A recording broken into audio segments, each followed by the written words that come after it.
안녕하세요. 보타임의 미국 소식입니다. 6월 22일 헤드라인 뉴스를 전해드리겠습니다.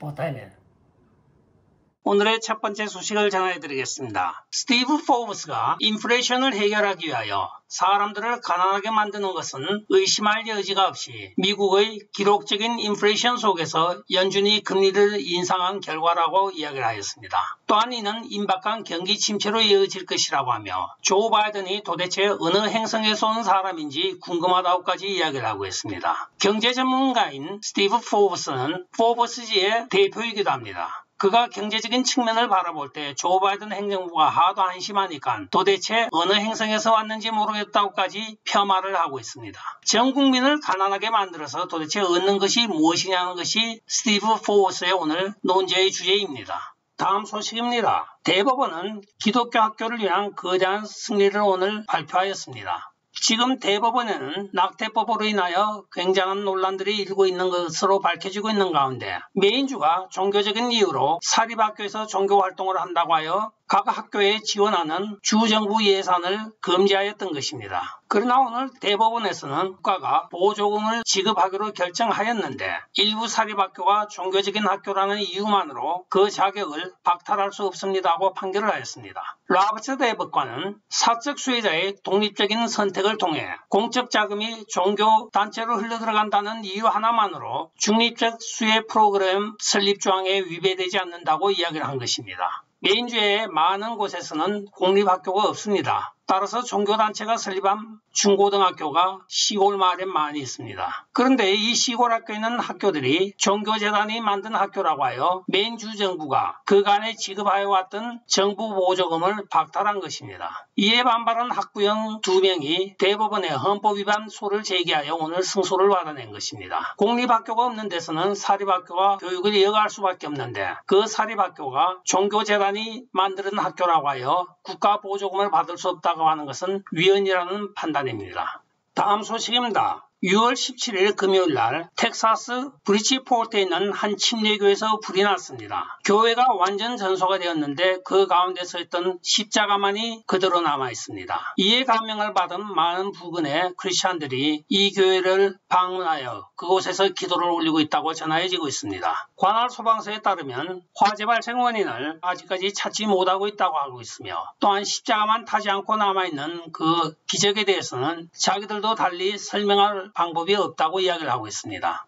다음 소식입니다. 팍스뉴스의 터 칼슨이 투나잇쇼에서 9시 메인 뉴스를 카피하여 6월 17일 하원 의사당을 난입하였던 CBS 촬영팀에 대하여 정확한 표현을 하고 있습니다. 그는 국회의사당 경찰에 따르면 의회 의원들의 전적인 협조하에 극단주의 운동의 지난주 신중하게 계획된 봉기로 국회의사당에 침입하여 민주주의 전복을 시도했습니다 하고 나레이티브를 이어가고 있습니다. 이 나레이티브는 바로 메인스트림 미디어가 1.6 소요 사태에 대하여 도널드 트럼프 대통령 지지자들에게 사용하는 문구이기도 합니다. 터 칼슨은 단지 1월 6일 대신에 6월 16일로 바꾼 것밖에 없습니다. 이것은 간접적으로 방송국이라 하더라도 민주당과 1.6위원회 자핫대로 따지면 이 사람들이 국가전복 봉기 시도자들이라는 것이 똑같다는 뜻입니다. 아주 위트 있는 너레이션입니다.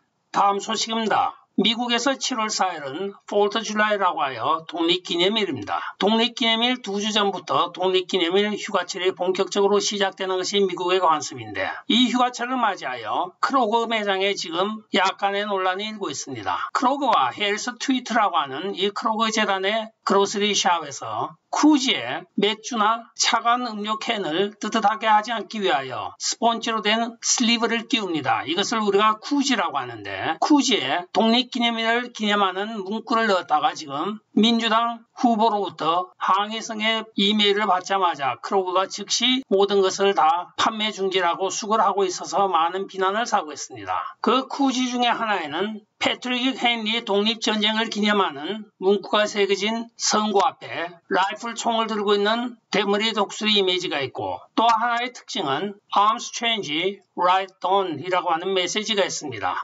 무기는 바뀔 수 있지만 우리의 권리는 바꿀 수 없다고 하는 그 유명한 문구가 같이 적혀 있습니다. 또 하나의 다른 깃발 모티브에는 현대식 소총과 수정헌법 제2조의 사본을 들고 있는 건국의 아버지인 토마스 제퍼슨의 모습이 담겨 있습니다. 이 두 가지 구지에 대하여 노스캐롤라이나 하원 의원 후보인 크리스티 클락은 월요일인 6월 20일 노스캐롤라이나 크로거 계통의 매장에서 판매되고 있는데 실망을 느끼고 있다고 이의를 제기하자 크로거 본사에서는 즉시 모든 매장에서 이 구지를 제거하겠다고 약속을 하고 나섰습니다. 크로거의 공식 성명에 따르면 이 리콜을 실행하였으며 이러한 항목은 모든 매장의 위치에서 제거됩니다. 관심을 주어서 감사합니다고 이야기를 하고 있습니다. 그러나 한 네티즌이 그녀의 무식함을 지금 폭로하고 있습니다. 크리스티 클라크 같이 참을성도 없고 무지한 사람이 헌법과 미국의 목적을 충분히 이해하지 못하고 또한 이러한 항목을 이해하지 못하고 그야말로 민주당 후보로 우리의 대표로 나선다고 하는 것이 창피한 일입니다. 우리 주변에는 이러한 사소한 문제를 가지고 매일매일 우리 미국을 망치고 있는 정치가들이 하루속히 없어져야 됩니다고까지 이야기를 하고 있습니다. 그리고 끝으로 이러한 멍청이를 뽑지 말고 그냥 계속 그대로 있도록 도와줍시다 하고 그녀의 낙선 운동을 펼치고 있습니다.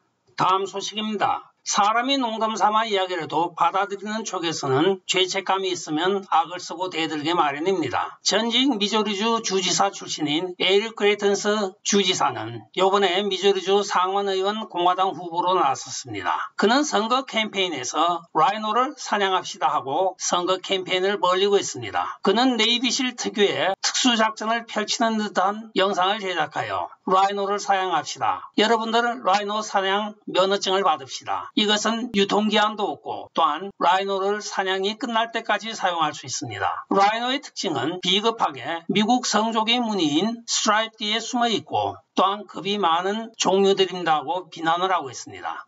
하며 농담 삼아 라이노 사냥을 펼치고 있습니다. 그러자 트위터에서는 이 영상에 대한 팔로우나 또는 퍼날르기를 막아버렸고 페이스북에서는 블랙리스트에 올렸다고 모든 계좌를 동결하고 있습니다. 선거 캠페인 홍보물을 약간 코믹하게 만들었더니 찔리는 데가 있는지 빅텍 두 군데서 당장 발작적으로 반응을 하고 있는 현상입니다. 다음 소식입니다. 지금 전 세계적으로 우리가 값으로 매길 수 없는 많은 기념품이나 소장품들이 인간의 부주의에 의하여 파괴되는 현상이 발생을 하고 있습니다. 오늘날 우리가 가장 핫한 모델 중에 한 명인 킴버리 카라다시가 마릴린 monroe가 입고 있었던 파티 드레스를 갈라쇼에서 입고 나왔습니다. 그러나 그 결과 이 마릴린 monroe가 입어 지금 가치가 측정이 불가한 드레스가 많이 손상된 것으로 밝혀져 안타까움을 자아내고 있습니다. 물론 고의적이진 않지만은 이 옷을 입고 벗는 사이에 그 옷에 있던 시퀀스라고 하는 반짝이들의 일부가 손상이 되고 실이 늘어나 있는 것이 많이 포착되었기 때문입니다. 이것은 최근에 미국 많은 박물관, 아니 전 세계 많은 박물관에서 훼손되고 있는 역사적인 유물에 대해서도 마찬가지입니다. 일부 피카소 그림도 최근에 손상된 것으로 나타나고 있으며 조지 해리슨이 Here Comes the Sun을 만들었던 원인이 되기도 하였던 인도 시타르 악기가 일부 손상되었다고 합니다. 이 모든 것들은 그 아티스트들에 의하여 가치가 천정부지로 뛰어 있으며 현재 시장 가격으로는 측정이 불가능한 명품들이기도 합니다. 그러나 대부분의 취급 부주의와 또 운송 도중의 부주의로 인하여 많이 훼손이 되고 있습니다. 오늘의 마지막 소식을 전해드리겠습니다. 미국의 유명한 시리얼 회사 중의 하나인 크로글이 화요일인 6월 21일 앞으로 회사를 3개로 분리 독립하겠다고 발표를 하고 있습니다. 실제로 크로글 회사는 깨있는 기업, 즉 워커 컴퍼니로서 유명합니다. 노조가 22%의 회사 지분을 소유하고 있기 때문에 노조의 입김이 굉장히 세며 또한 노조가 좌편향적으로 문화말살 쪽으로 기울고 있는 것도 사실입니다. 많은 양식이 있는 우파 사람들은 시리얼로 켈로그 끝을 먹는다고 하면 결과적으로 좌파에 도움을 준다고 하면 먹지 않고 있습니다. 이들이 5년 전에 80불이 되었던 회사 주식이 최근에 67불까지 지속적으로 떨어지고 있습니다. 제품의 질이 나빠졌다거나 가격이 오른 것도 아닌데 떨어지는 이유는 단지 이 회사의 지분의 20%를 보유하고 있는 켈로그 재단 문제 때문입니다. 이들은 전형적으로 미국 가치관을 훼손하는 워크 컴퍼니 정책을 추진하고 있는 노조로 유명하기 때문입니다. 다수를 차지하고 있는 미국의 보수적인 성향의 사람들이 켈로그에 대하여 배척을 하기 시작한 것입니다. 그러자 이들은 지금 우회적인 방법으로 회사를 3개로 나누어 나머지 2회사는 워크 컬처를 감추고 시장 공략에 나서겠다고 분석가들은 평하고 있습니다. 그러나 소셜미디어가 발달된 오늘에 있어서 이들의 연막 전술은 통하지 않을 것으로 보여지고 있습니다. 끝까지 시청해 주셔서 감사합니다. 좋아요, 구독, 알림, 그리고 공유 부탁드리고 댓글 많이 부탁드립니다. 안녕히 계십시오. 바이.